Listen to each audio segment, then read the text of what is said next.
interest lawyering and public interest litigation differs in many important respects from ordinary litigation. Rather than seeking just the individual good, public interest litigation tries to achieve systemic change for the public good. It seeks to change the law, not just to work within it. Achieving transformative change is not an easy process. In fact, many of the litigators that we spoke to talked about the importance of embedding litigation in political and social movements. Only by embedding litigation within the social context can real change be achieved. In this unit, we talk to public interest litigators about the goals of public interest litigation.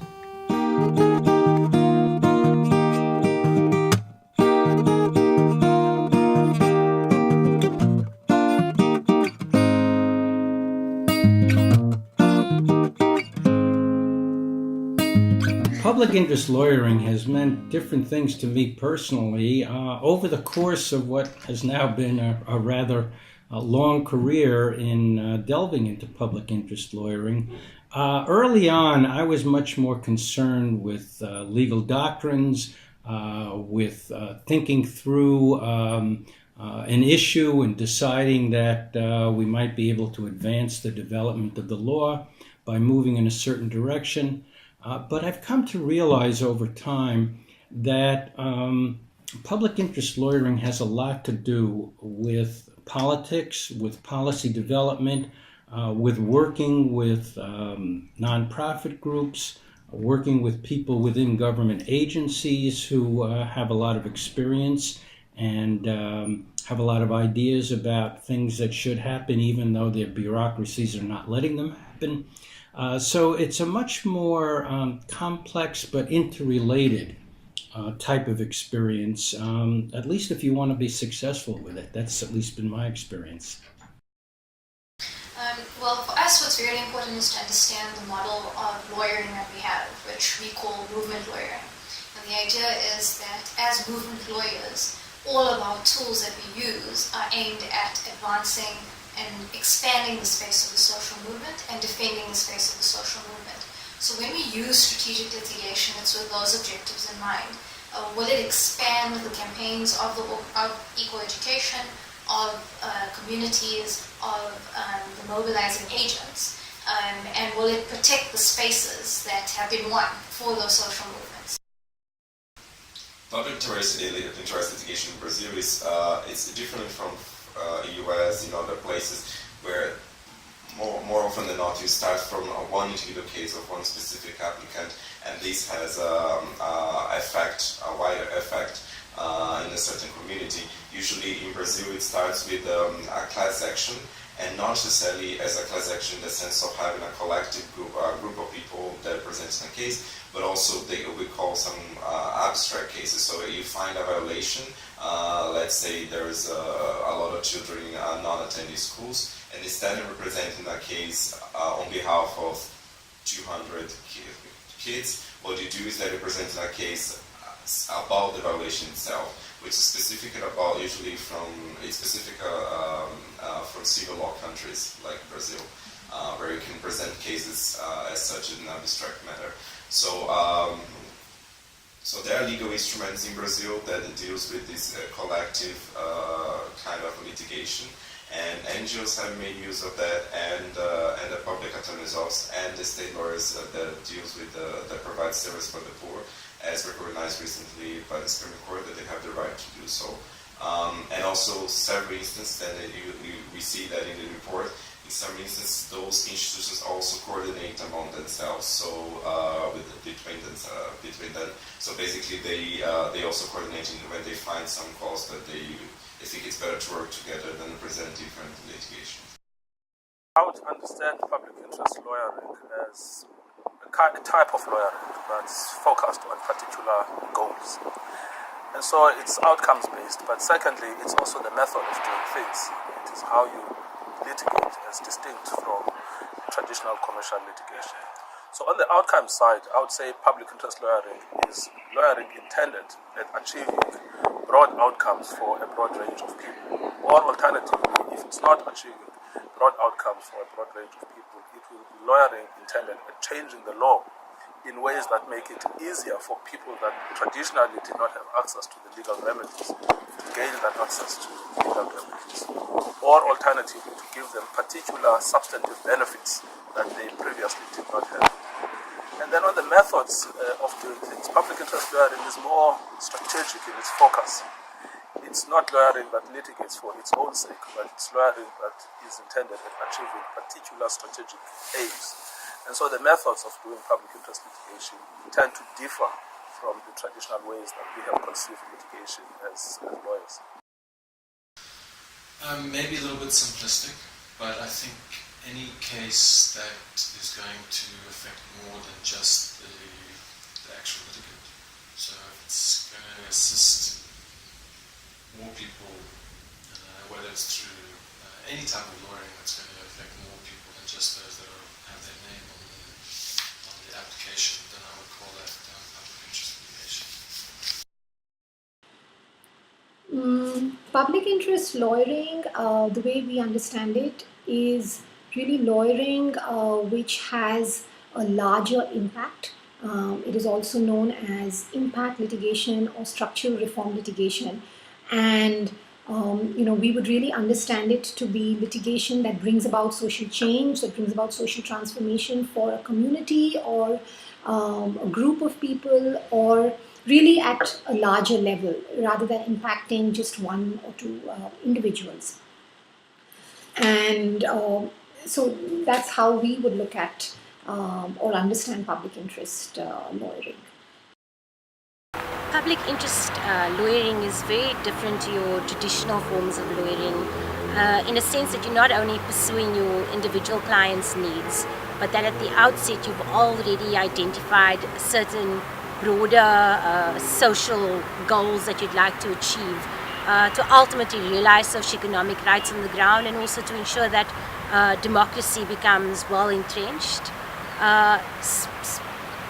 For me, though, it's a space within which you can use your imagination, you can use creativity.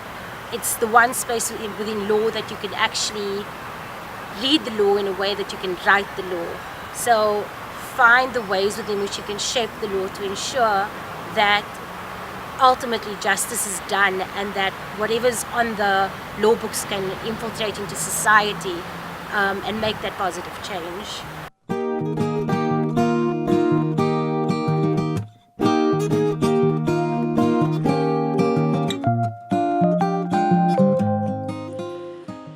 Normal cases, or whatever, normal cases in the run-of-the-mill practice would be cases for a particular individual, or maybe an association or one single entity, where it is that particular person whose interest is foremost. But in public interest lawyering, you may have an individual petitioner, or you may have an organization, or you may have several petitioners, several individuals as petitioners, but what the aim of the petition is not to bring about some positive result for just one person, but it is really to bring about a larger social transformation or some reform, structural reform that impacts the entire community, or brings about some systemic reform in the working of an institution or working of a law which has not been implemented. So it is really a larger question.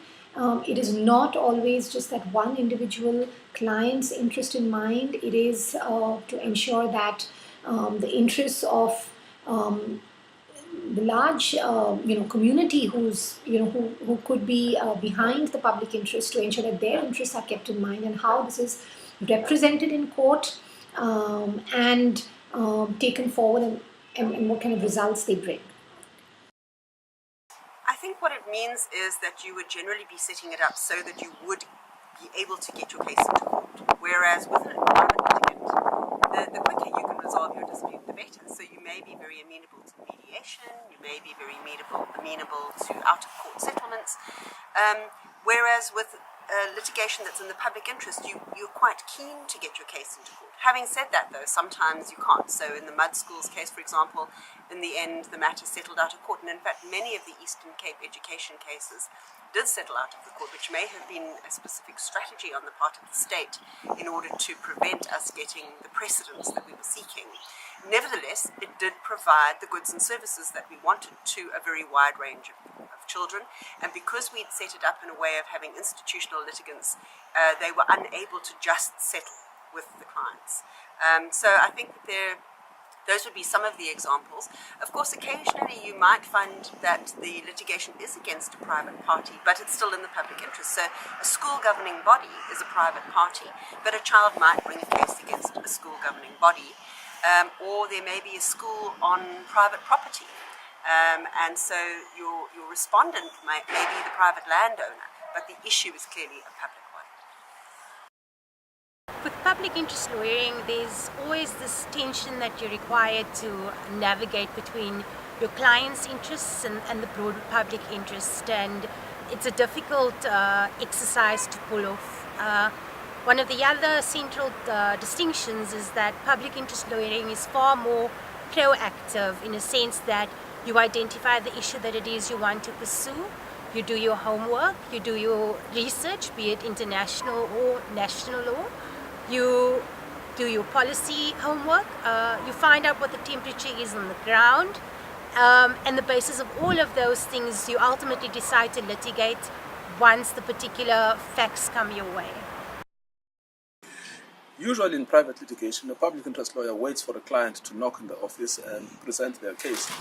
But as public interest lawyers, we actually learn that the public interest lawyer himself or herself is part and parcel of the designing of the strategy. Sometimes they're part and parcel even of finding the client. And sometimes they're part and parcel of defining what the issues ought to be and how they ought to be presented.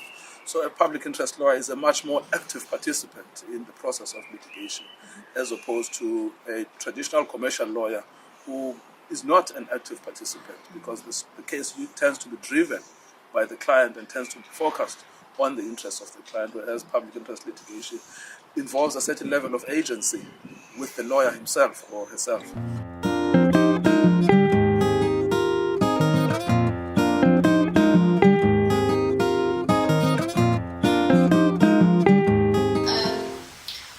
Interesting things to consider is what the cumulative effect of strategic litigation can be on the relationship between civil society actors and government officials. And litigation can be adversarial at times. Sometimes government officials could actually welcome litigation, but more often than not it is an adversarial process. And when you have case after case going to court on different components of the right to education, or trying to secure relief for individual schools, for a number of schools, over time that can possibly erode the relationship between civil society and government. And one of the things we're experiencing quite frequently now is an unwillingness to talk to civil society stakeholders because of the fear that whatever comes out in the engagement process is going to be used in litigation.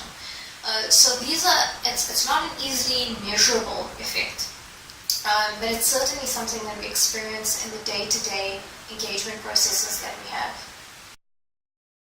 I think for your client there's always the risk of an adverse court order, costs being awarded against them. But fortunately in South Africa we've had the Constitutional Court rule that in instances where clients are litigating in order to vindicate their constitutional rights or in order to effect broader social change, positive change using the Constitution, the default position should be that cost orders should not be awarded against those clients. In addition to that, there's always the risk of litigation fatigue as well. So for instance, fairly recently, we had a spate of textbook cases that were before our courts when the Limpopo government had absolutely, completely failed to fulfill their mandate to ensure that all Limpopo learners receive textbooks. But it reached a situation where litigation was not the mechanism by which to effect change, and in fact it was the courts were overexhausted in that sense. You also want to avoid a situation where you are constantly putting the court in a position to do something which government should be doing. It's very difficult, for instance, in South Africa at the moment, where you've got a unwilling parliament and a at times corrupt executive, where people feel that the only pillar of government left for them is really the courts. To constantly turn to the courts in an environment like that opens up the courts to attack. So, for instance, we've seen with the ANC Youth League recently an unhappiness with judgments granted by the Constitutional Court against the executive, leading to attacks being made against the court, against the judiciary. I think clients have more of a fear of potential risks in joining a litigation than is the reality, at least the reality from my experience. I know when we talk to individuals, especially groups, nonprofit groups that join a coalition in support of it, tend to be politically more sophisticated, but individual parents, teachers, etc., very often assume if they put their names forward, they're going to be vulnerable. They're going to get some kind of negative reaction from those in power who might take out their wrath on them, so to speak. I try to reassure these people that it's been my experience by and large that by putting your name forward, you're protecting yourself, that they're not going to single you out for some kind of negative treatment because your name's out there and it's bad publicity and it may have negative ramifications in the litigation. So even though we can't guarantee them that there'll be a positive outcome to the litigation, I do try to reassure people, again with no guarantees, but that experience has shown that you actually are in a more advantageous position by being part of the litigation.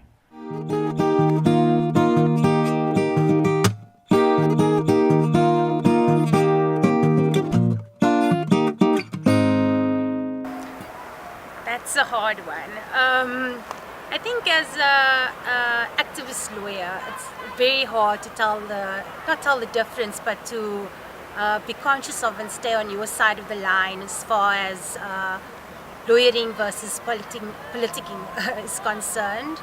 I think that it's important to remember that you lead on the law and your client leads on the ground, and that ultimately the obligation rests on you to ensure that there is a successful court order, and on your client to ensure that implementation actually happens.